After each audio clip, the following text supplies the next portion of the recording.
Welcome back, my friends, to the sweet spot where IT leaders share the insight with other leaders and others that want to lead. It's Carlos Vargas, and as in every week, I have my two co-hosts, Howard Holden and Paul Lewis. Hey there. Hey guys. Traveling, at home.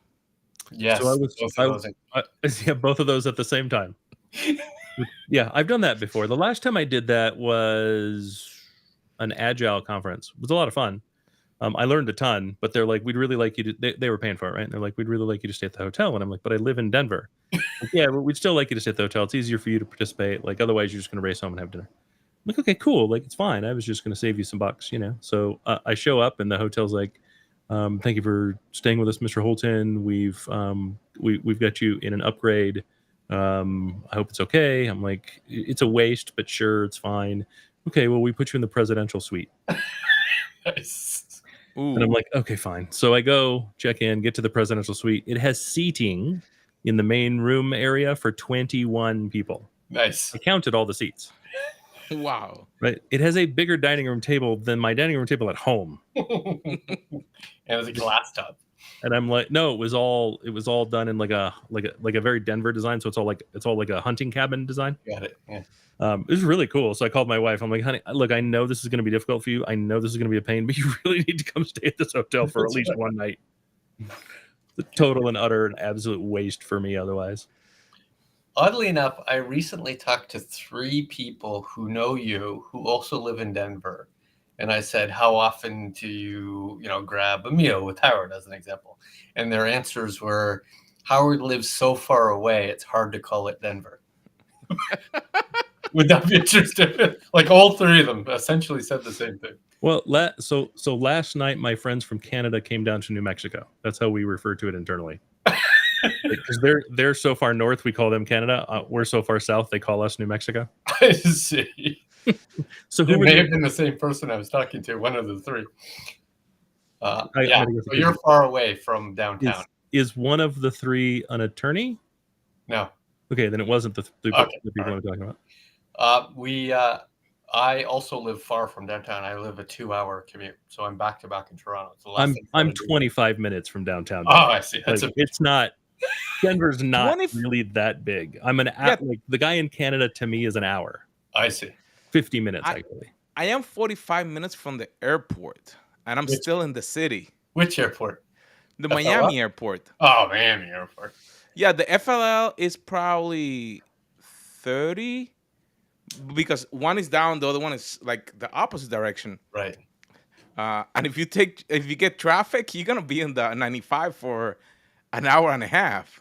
Oh no! See, that's the lovely thing about where I live. It is 26 minutes to the airport. I don't care what time you leave. Rush hour, it's 26 minutes to the airport. Nice. No, it's always 20 because it's a toll road to get to the airport from my house. So there's never C470, and so there's never any traffic to be spoken of. You know what I mean? Like you may have 30 seconds of slowdown, but that's it. Right. There's construction, but even the construction, I can't tell you the last time I had a true construction slowdown. No toll roads from my house to downtown, and it took me 2.5 hours this morning. No, they told you in time, not money. That's right. And your speed limits are wonky slow. Yes. Yeah. There are very few 110 kilometer per hours here. So few, I only know of 2. Right. and that's on the high end. It's as high as it gets. The regular highway would be 100. Yeah, which is kilometers an hour, which is 62. 62, yeah. Right. 110 is as high as we get, and that is you'd have to be very, very rural on a highway to get to 110. No. So the freeway for me, that C470 is 75. Yeah. We have mostly 70s. Everyone does 85, and no one cares. I see. Isn't there a road in Montana that is like no speed limit or something? That used to be true.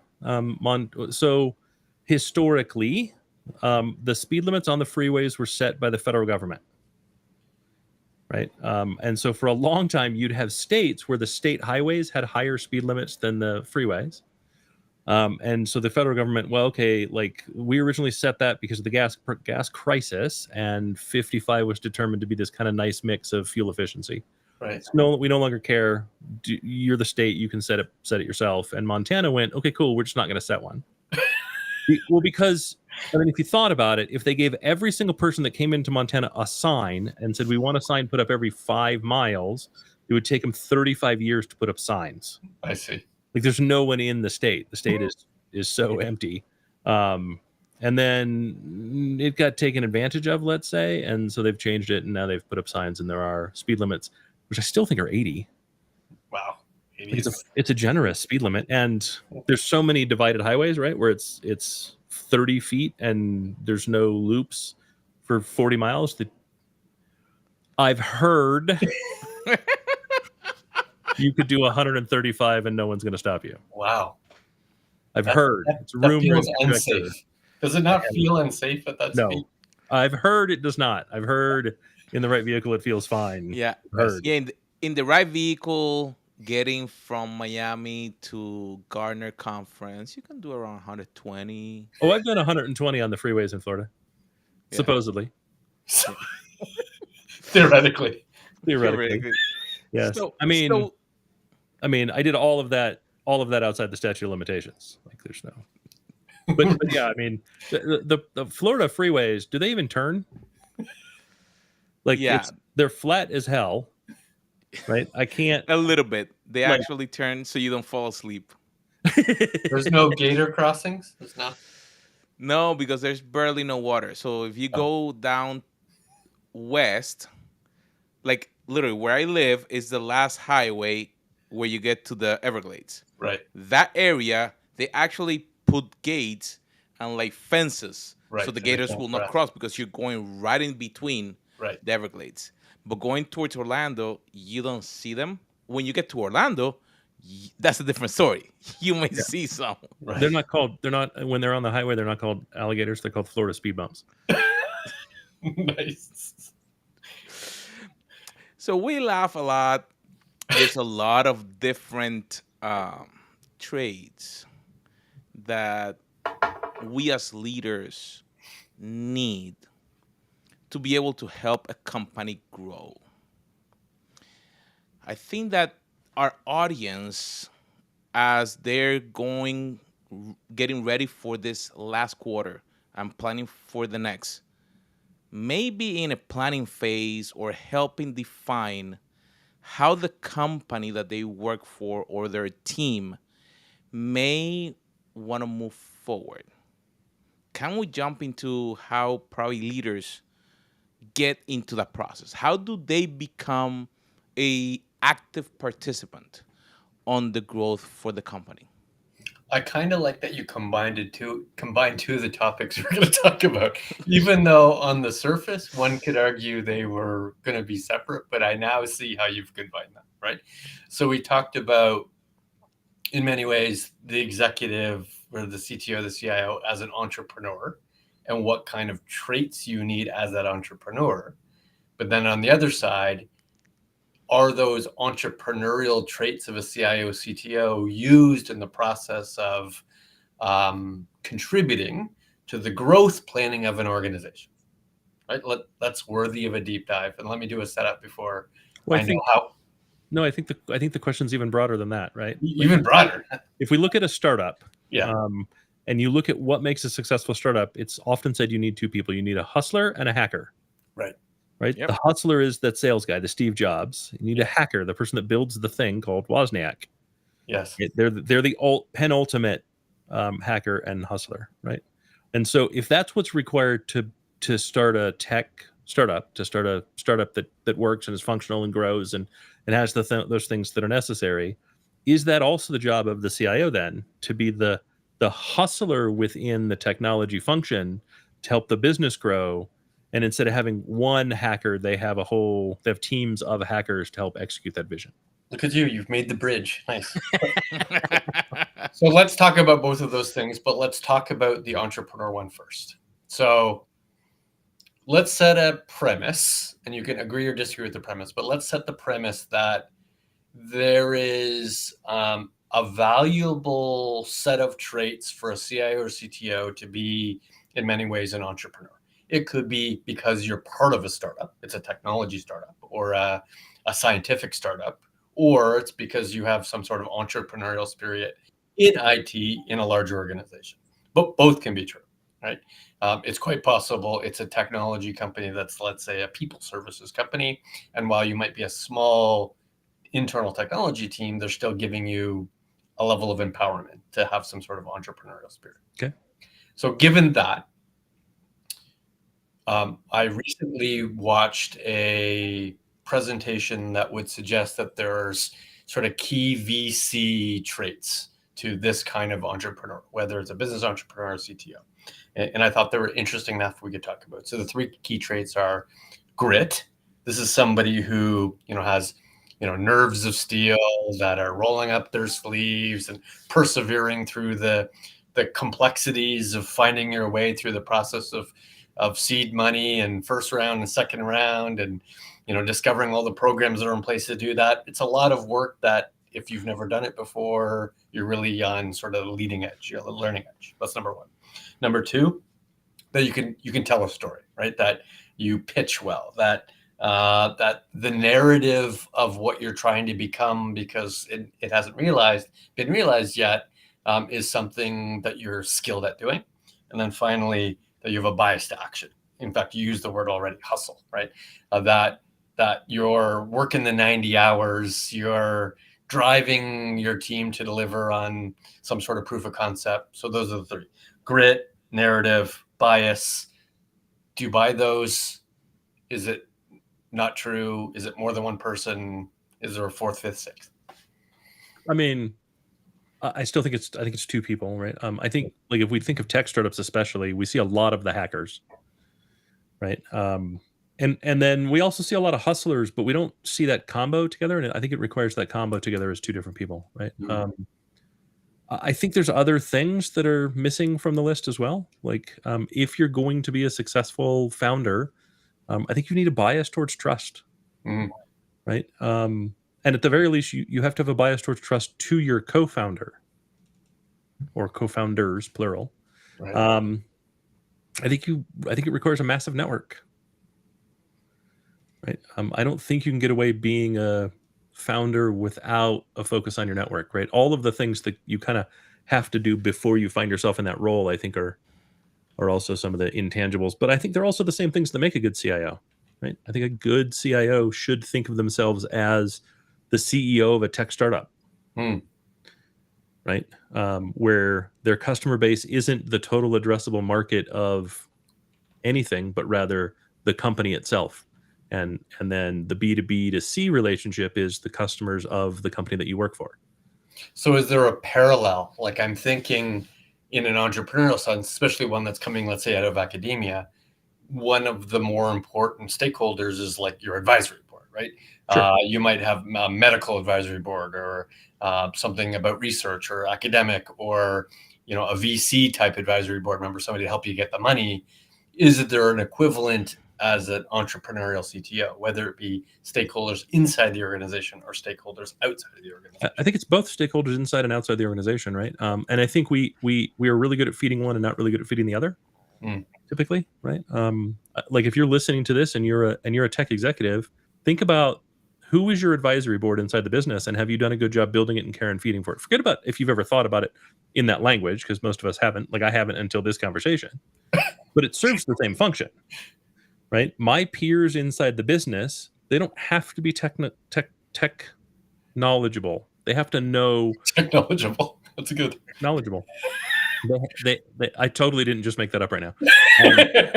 But they have to be able to advise you on, are the actions you do within technology achieving the stated business goals that you have, right? And if they're not doing that, well, one, have you asked them? Like, have you set them up for success? And two, are they the right peers for you to have? Are they the right advisors for you to have within the business? Mm-hmm. And then externally, you should have some as well, right? Being a CIO and working in tech, there's actually, unlike a lot of the other pieces of the business, we can have a much more direct relationship with people in a similar role in direct competitors, Mm-hmm. right? Because we don't, for the most part, right, to talk kind of broadly and stereotypically, we don't really compete the same way. Right? We all stand on each other's shoulders. So So who are those people, right? Who are your external advisors? Who are from buying organizations that are a peer to you, right? Do you have people that are external to the organization that can talk about how easy your company is to deal with, to buy from, to interact with, to partner with? If you don't, those definitely need to go on that advisory board, right? And then, do you have mentors? I don't care who you are, you should have a mentor Oh, or 12, absolutely. right? And all of those people come together to make up that advisory board in the same exact way. If you started out on your own and you were the CEO of a new tech startup, you'd have an advisory board made up very much the same way, right? It'd be the people that invested in you and thus have a vested interest. It'd be made up of customers. It'd be made up of partners. It'd be made up of mentors, all of whom are now motivated to see you succeed in the same way the whole list I just gave were motivated to see you succeed. Some to a much greater level than others, you know. And one could argue, especially in the entrepreneurial side, the role of the advisors is to fill in all the gaps. So you're not looking for overlap in the Venn diagram. You don't need an advisor necessarily that knows what you know. You need an advisory that absolutely knows things you don't know, right? Somebody who knows how to get money. Some who have commercialized healthcare technology in the past, right? Information that you don't have that you could, use in a real time sense. I don't have a lot of I'm trying to think of an advisor I have that knows what I know. I can't think of one. And I can't think of a situation where that was the thing that I was missing. Like, there's overlap, sure, but the overlap is these minor little slices of overlap. Right. And for me, like, if you like put yourself at the center of the Venn diagram and you go, this is everything that I know, and then as you start overlapping, you should have a whole ring that is completely overlapped, but it shouldn't really go any deeper than that. Otherwise, aren't you wasting a bunch of energy? Wow. You're just hearing the same information you already know. Right. I don't want it echoed back at me. I want the perspective I don't have, not the perspective I already freaking have. Right. And my guess is it happens less than 5% of the time that you have an advisory board, which is already not likely. But let's say you do have an advisory board. It's made up of your friends and family, right? People you already know, which isn't helpful because they already know you intrinsically. Or it's made up of technology vendors, again, which also isn't helpful because they're motivated by selling you product, right? What it isn't filled with is more mentors than you think you should have, and more, even though if they're peers in another industry or at a different scale, or different scale. Exactly. Other industry is easy. Different scale is hard. And I don't know that there's a whole lot of people that concentrate on that. That's one of the things that I always look for is what can I learn? If my scale was drastically different, what could I learn from that? Right. Yeah. Going from 100 people to 1,000 people, do I lead differently? Yeah. If I go from a startup to a megacorp, right? How does that change? What's the dynamic? How does the job change? How does the role change? How does the language itself change fundamentally? Right. And if your advisory panel, your advisory group also includes internal resources or internal executives, this leans on one of the pet peeves I usually have is, I have peers that might say, you have internal IT operations and therefore I am your client. You are my vendor to me. And my response to them is always, absolutely not. I might have teams of people that perform and create a service for you, but we are peers. Right? I am not you're not my customer. I am not your vendor. That's not the relationship we're going to have. The relationship we're going to have is that we're mutually delivering on value for the company. Right? See, and I'm okay with the other relationship. I'm okay because if I am in fact your vendor, then I can fire you at any time. Right. And let's see how well the business operates when I fire you. Right. And then we can come back to the table and talk about how the business actually operates and how much value we both have in that. Right. Like if much closer to peers, the first conversation is to establish subservience, that's not going to fly very well. Instead, I'd rather just fire you. Right. That's a good response. I've never responded that way. I've usually responded, no, we're both measured the same way, i.e. the financials of the company, and therefore we're working together to actually grow this business. I'm not delivering you services to which you consume so that you can grow the business. That's not the relationship we're going to have. It's not the relationship we should have. Yeah. Right. There are a lot of organizations that look at it that way. And shorthand, like you can look at it that way. You are providing services to the business to help the business succeed. Right? I don't think we've said that a different way, but you are not subservient to the VP of bullshit because the VP of bullshit consumes your services. Right. Like that's not the way that works. And yet I'm sure there's a ton of executives that absolutely feel that way. Yeah. Right. I mean, it's okay to be wrong as long as you learn from it. Which leads me to the other half of the conversation, right? To say, if technology executives could be considered entrepreneurs or entrepreneurial within the organization, they've got to have these skills, and you described sort of the gaps in the three that I described. Then how should we expect the CIO and CTO to contribute and participate in the growth program of an organization? And if so, how? And if I were to describe sort of the stages of that growth program. So the stages of the growth program would include define. So define means think of it as our internal current state, right?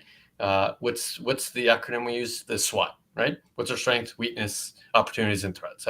How do we assess our business model, right? How do we document it in a canvas? Things like that. That's the define. Analyze is saying, well, let's get some data on this. Let's get an appreciation over the last 5 years of financials, where we're good and where we're bad, where we're profitable, where we're not, where our margins are, where utilization is, that kind of stuff. And then externally, well, where do we fit into the bigger picture, right? We're a piece of a much bigger ecosystem. Or what's our market share? What do our competitors do? And I often ask the question, who are our competitors now? Who do we want our competitors to beat? Because I think those are two different questions, right? So, and what are our competitors, like who are our competitors now, and what are they not doing that we then want to do? Right. How are they not serving the market, and in many ways, how are they not serving us? So define, analyze, and then strategize. So now that we have our business model canvas, what changes do we want to make, and what kind of outcome do we think that's going to produce, right? Implement. So here's a set of tactical activities. The presumption is, of course, CIO and CTO is implementing some of those activities. And then finally, monitoring. Now that we've implemented the activities and we see it operating, now we've got to come back and say, did it actually work? So of those 4 programs, back to the original question, should the CIO and CTO participate in the growth program, even as an entrepreneur or as some other executive? And then how would they participate in each of the phases? Well, considering you're not making any money today without technology, right? And I'll give you, there's an argument to be made that you could, but you won't have a CIO or a CTO. Right. Then yes, the CIO and CTO should absolutely be part of those conversations. It's very hard, because otherwise you're saying we need to make new money, because that's what growth is. It's new money. Yep. And we're going to do it in a way that is somewhat different than how we've done before, because again, otherwise it's not a growth program. I want to do X, Y, and Z. Cool. Everybody not tech figures it out and then comes to tech and says, we're ready to do this thing, go make it happen. At which point the tech goes, it doesn't work that way. Or it's $100 million. Right. Or, hey, to do it that way, it's going to cost $100 million. Or, hey, it's actually way easier to do it this way. Or 7 of our competitors already tried that and it failed, and you don't know about it because you didn't talk to any of the technologists who follow that sort of thing.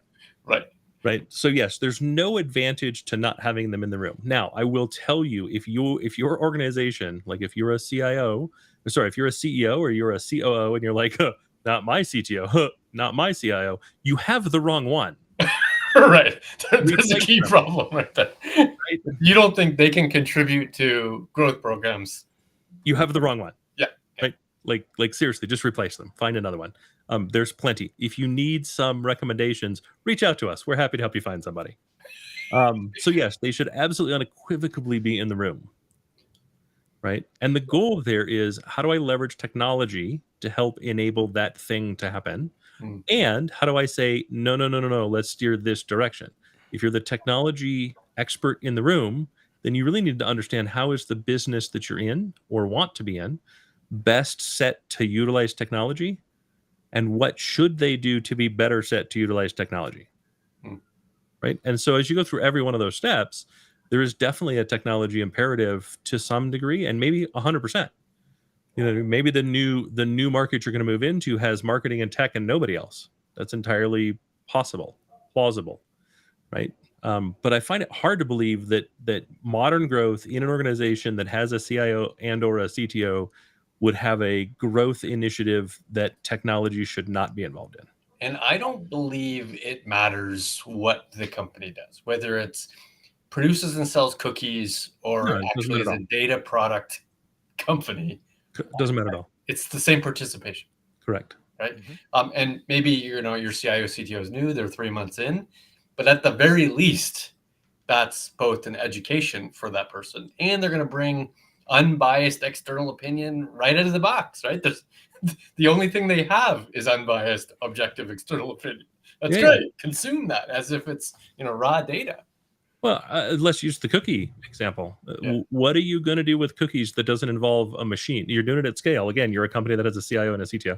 Right. You're doing it at scale, so there's machines involved. If there's machines involved, there's data being generated. Right. And if you're launching a growth initiative today and you're like, oh, we don't care about the data, fire yourself. Like, you're the wrong person to be in the room. Right. Right? The world is about data. Data is going to tell you whether you're running well or running poorly. So data must be in the room, which means your CIO and your CTO must be in the room. Just understanding the protocols that you need to talk is important today. Understanding how the new factory should be designed to produce your new cookie line is all about a data and tech question long before it's about a people question. Right. So let's go through the 5 steps, just because we have time, and I think it'd be intellectually appealing. So define, right? So define. Think of this as the SWOT, right? The current state. Do we think that there's any technological implications to strengths, weaknesses, opportunities, and threats? Absolutely, in every single one. Why would there not be, right? It's both as a limitation and as an advantage. Don't you want to know that we have a 70% not current? Right, 70% of our infrastructure and software is not supported by the original vendor to which I bought it. Well, even then, even if we say this is a whole, like, we're going to stand up a parallel business, great. I know people that can do that, or I have 7 people that are perfect for that know how we work now. Right. I could move those 7 people over. Right, we could jump start the technology side of this business relatively easily. Right, or hey, we can also enable technology to query the existing workforce to see how many of them are familiar with competitors that exist within this space. All of that is a technology question. And skill sets, right? If you look at the current state to say, if we want to do something different, can we do it with the team that we have, or do we have to look at augmenting our team to support new skill sets? So on the analyze side, which is much more of a data-centric thing, I'm going to have to work with finance, obviously, to find the last 6 years worth of interesting data. But I probably have to do that with operations. I probably have to do that with supply chain. I probably have to do that with product management. I've got to go through the organization and say, if data exists to produce information, right, that I can use to make a decision on, let me help you get to the point where you can surface that outcome, that output. Sure. So that I can make that available. And finance is going to look at the market and say, these are our 9 competitors. These are the 3 that have parity to us. These are the 2 that are larger. These are the, what did I leave left there? 4 that are smaller. These are the 2 that we think would be good acquisition targets. Cool. Technology needs to be involved in that. Okay, cool. In order for us to do that, option 1 is going to take us 7.5 years to integrate because they look nothing like us. Option 2 is going to take 6 months to integrate because they look a lot like us. And oh, by the way, we have 111 people that used to work for them. Right. Like, again, I don't see a point where, and that's just back of the napkin math on where you'd plug a tech executive in instantly. Right. There's 1,000 other places where you'd want to look, but those are big, obvious blocks. Yeah. And there's all that internal data with all those internal,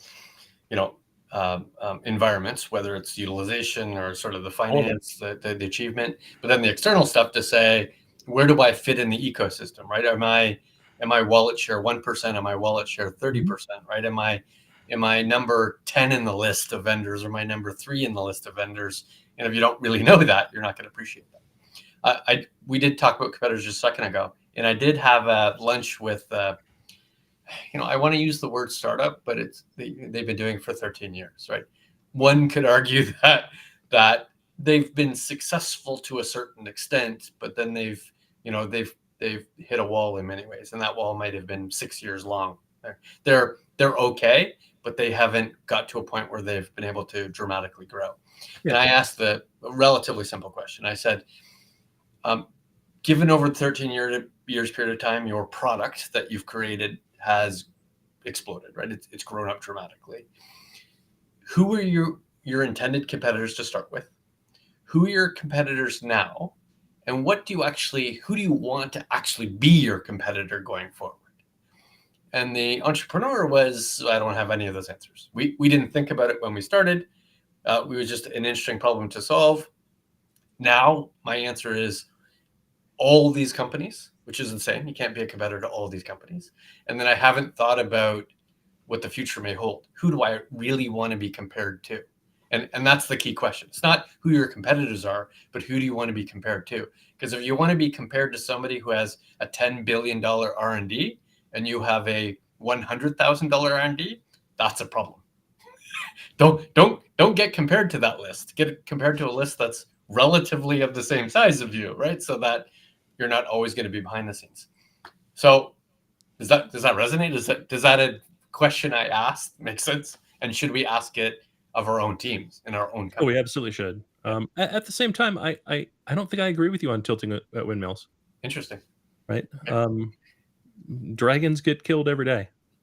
Right. And if you look at a lot of the dragons, right, a lot of these big monolithic organizations, being compared to them isn't bad. Being compared to them in a positive light makes you an acquisition target by them. Okay, cool. That could be a nice exit. But also they stagnate and calcify like crazy. Right. And sometime being compared to them and adding the word agile or adding the word relevant makes all the difference in the world. Right. You're like SAP, but you're more agile. You're like SAP, but you're more relevant. It's not bad things to hear. Right. Even if you are 1,000th the revenue of an SAP or an Amazon or a Microsoft or a insert Walmart. Right. I guess it depends on whether you think your competitive differentiation is your set of features. Because my point to them was you won't be able to compete in the set of features because they can always deliver more features than you. Oh, absolutely. Compete on some other angle, and agility might be that angle, right? Sure.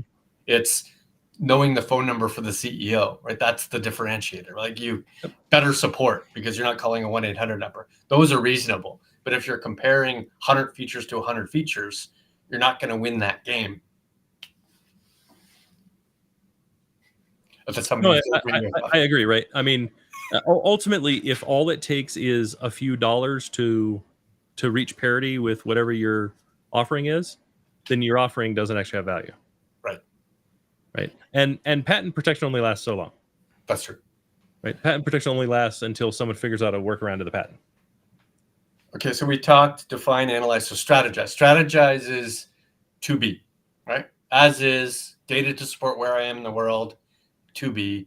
What, if I look at my business model canvas and say, okay, I want to change my value proposition. I want to add these customer segments. I want to go to this geography. I want to spend differently than I earn. All of those dimensions of your business model. Where does the CIO and CTO participate? If it's not a technology company, if we're selling cookies. Again, if we're selling cookies, logistics and supply chain is still a technology. Technology is a major influencer in that.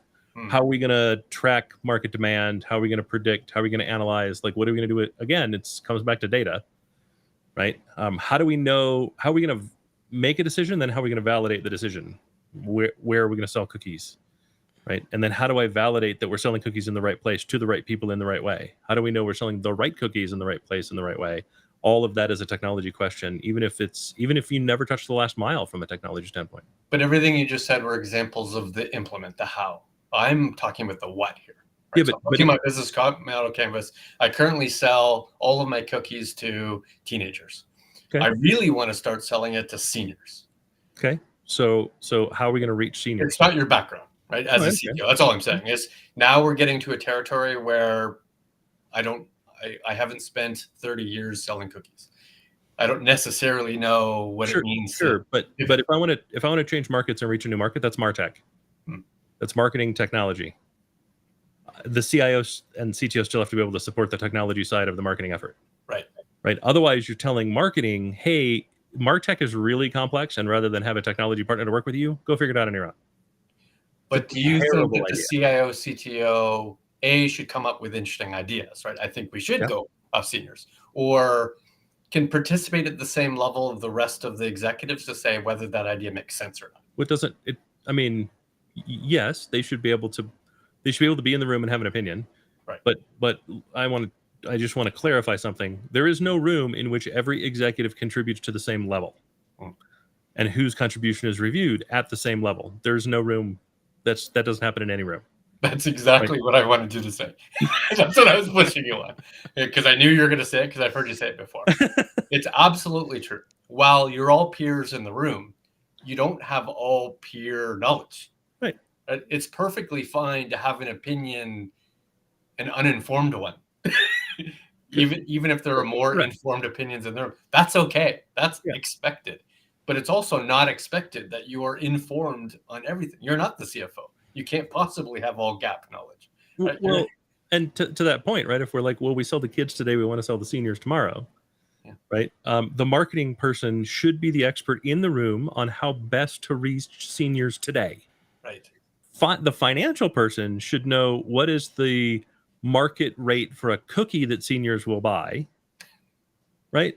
Like the salesperson should know how many outlets are there. The production person should know what is the difference in flavor profile and packaging for a senior. Like, you know what I mean? And so it'd be weird if the finance person was like, well, I think I totally disagree with you on the packaging. You are full of shit. And everybody just goes, well, I mean, sure, it's now 1-to-1. Let's go from there. No. There's someone in the room who is more weighed positively, and the CTO and CIO should have an opinion. I mean, especially since they, they're all of the C levels kind of skew to an age, and so they're probably more likely to have someone in the room who gums their cookie, and maybe that's the CIO and the CTO. And I would go as far as to say, recognizing what your limitations in the room or knowledge limitation is valuable. Right, to 100%. Say in the room, listen, I don't have 30 years of cookies, so I'm going to rely on you, Ms. Supply Chain, Ms. Operations, to have that knowledge. And I'm going to receive the feedback as somebody objective, and I'm going to reflect back what I just heard. That is still a valuable 100%. exercise. Yeah, 100%. But it does require you to say stuff like that. Like, look, this isn't my space, right? But these are my thoughts. Take them for what they are. I'm in the room, so you might as well hear them. The last two stages are the most obvious place where the CTOs and CIOs play, right? Sure. Implement, right? There's going to be a series of tasks. A good portion of them are technologically based, right? One's going to implement a digital transformation program, which ultimately this is, right? And guess what? A good portion of that is either application-centric or data-centric. And my guess is that's under the domain of the CIO, CTO, just throwing it out there, right? Just a guess. So you're responsible for delivering that? Again, though, if it's not, you probably have the wrong CIO and CTO. Correct. If they're abdicating their responsibility to deliver these tasks, or if you're all sitting around the room and going, okay, we need to implement this. We need to have up-to-date data. We're going to have to drive some insights. We're going to have to be able to be agile and react on data as it's coming into us live. Should we talk to Bill? And everybody else in the room goes, oh, fuck, Bill. You have the wrong person, right? What you should do instead is look at the finance person, or if the HR person's in the room, which they also should be, because you're going to have to staff. Yeah. You should go, hey, while you're staffing for the new cookie factory and cookie distribution and cookie sales, staff for a new CIO. Right. Like the time to let kind of the old guard go is probably beyond when you're like, hey, we've got a growth initiative. Like, you probably should have thought about it beforehand. And that's not restricted to the CIO and the CTO. Yeah. Right. But anyone with a C title that's going to be in that room that can't think their way outside a paper bag, probably time to replace them. True. Right. And the implement isn't just the do. In other words, we've defined a list of things that we have to do, but it's also the precedence, right? It's also the order. It's also the cost and how that impacts your current budget. All of those are it's how ready you are for it. Yeah. Are those even the right decisions? Right. Like it's all of that that's required. Organizational change control, project management, change management, all of that is required. And again, if that's the point that you bring in the CIO, it's way too late. It's way too late because you're going to end up redoing, like, just to stack up. You're going to redo 20% of the strategy, 10% of the analysis, and 5% of the definition. Right. Right. Do you really want to redo all that? It's a waste of time. And I'm being nice on the percentages. There have been plenty of times where I've been called in and I'm like, yeah, we're not doing any of that. Yeah, we can't do any of this. We're We're not equipped to do any of that. I mean, if you add a comma to the budget, I'll make it happen. Right. Right. This requires an entirely new ERP at $100 million. Yes. And guess what? Every other system that touches is 10 years out of date. Right. And we have to bring 80% of those up to date. Right. And our staff is also 80% out of date. And before you start looking at me and shaking your head, I don't mean the IT staff is 80% out of date. I'm also looking at everyone around the table, because guess what? IT is a spider. We touch all of your employees as well. They're also out of date. Right. Right. Whereas if you start with define and the CIO says that, you go, okay, well, what do we do? Well, what we do is we stand it up as a separate, wholly owned subsidiary. And then we don't have any of those problems. And then the integrations are much more minor, and we can change over time. Or whatever it happens to be. So final stage, monitor, which is relatively close to analyze, right? Analyze is past till now, monitor is now to future, right? So I'm forecasting and predicting rather than descriptive analysis, but in many ways same technological implementation. It might be a different set of technologists, right? It might be also granular, where analyze isn't designed to be as granular, right? Yeah, and it's also real time and up it to may date. In fact require new information, right? What I knew from before is not and prescriptive, and So, but it's still familiar IT work, I guess, is sort of my point. Sure. Right? Which is good. It's just more reports and dashboards to build. So, if you were to summarize, CIO and CTO is required as part of the growth program of any organization. Yeah. Summary: yes, absolutely. Yes, absolutely. But this also means if you're going to be a CIO, if you're going to be a CTO, then you must have a growth mindset. There is no two ways about it, right? You have to move out of the I'm responsive to whatever is in front of me. I answer help desk tickets and I balance a budget. It's not the job. It hasn't been the job for a decade. Right. Growth mindset is absolutely required. If you have a one-on-one with the CEO, and please, I hope you're not reporting to the CFO anymore, and you're not spending half of that time suggesting ways to improve how the business makes money, you're doing it wrong. And the other half should be them telling you how they'd like to make money and you listening. Right? If you spend all your time just giving project updates, send an email instead and don't waste either of your time. Right. Yeah. I love the conversation hearing you guys and getting the details, because a lot of people don't talk about this, but then they expect those results.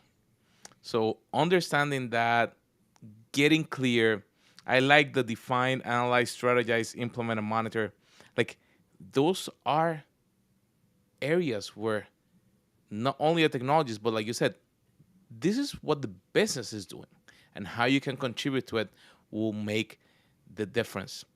So my friends, make sure that you take the time, like, go back, pause, write down, pause again. Am I doing it? No, I need to make this a priority. Write down your notes, send us a message.